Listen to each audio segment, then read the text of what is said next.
జీవితంలో మనం తీసుకునే కొన్ని నిర్ణయాలు మనల్ని మార్చేస్తాయి. అలాంటి నిర్ణయమే నేను 2019లో తీసుకున్న నిర్ణయం. మంత్రి నారా లోకేష్.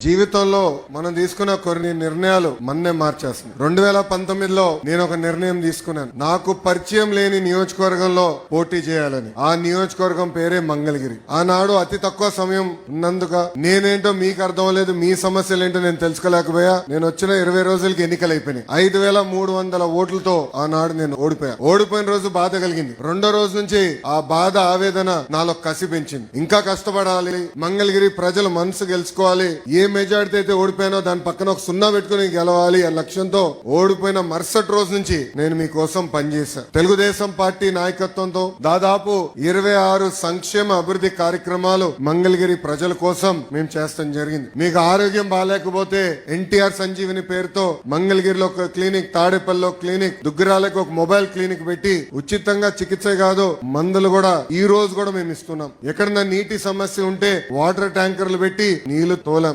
పిల్లలకి బాగా చదువుకున్నారు, ఉద్యోగాలు ఉపాధి కావాలంటే వాళ్ళకి స్కిల్ డెవలప్మెంట్ కూడా ఆనాడు మేము చేశాం. ఇంకా ఇంట్లో పెళ్లి జరిగితే నేను రాలేకపోతే స్వయంగా బట్టలు కూడా పెడతాం జరిగింది. నిరుపేద కుటుంబాలు సొంత కాలుపై నిలబడాలన్న ఆలోచనతో తోపుడు బండ్లు ఇచ్చాం. మహిళలకి ఆర్థిక స్వాతంత్రం రావాలని కుట్టు మెషినే కాదు ట్రైనింగ్ మరి ఇచ్చి కుట్టు మెషిన్ అందజేసి ఈ రోజు వాళ్ళ పని కూడా మేము కల్పిస్తున్నాం. కోవిడ్ వస్తే ప్రభుత్వం అని మర్చిపోయింది కానీ ఆనాడు నేను మర్చిపోలేదు. ఆక్సిజన్ గాని, మందులు గాని అమెరికా డాక్టర్ల ద్వారా ఆన్లైన్ లో చికిత్స కూడా అందజేశాం. అవసరమైన మందులు ఇచ్చాం. ఇట్లా 26 సంక్షేమ అభివృద్ధి కార్యక్రమాలు మంగళగిరి ప్రజలకి నేను చేశాను. అది మీరు చూసి మొన్న జరిగిన ఎన్నికల్లో అందరికి దిమ్మ తిరిగే విధంగా 91,000 మెజార్టీ నన్ను గెలిపించి మీరు నన్ను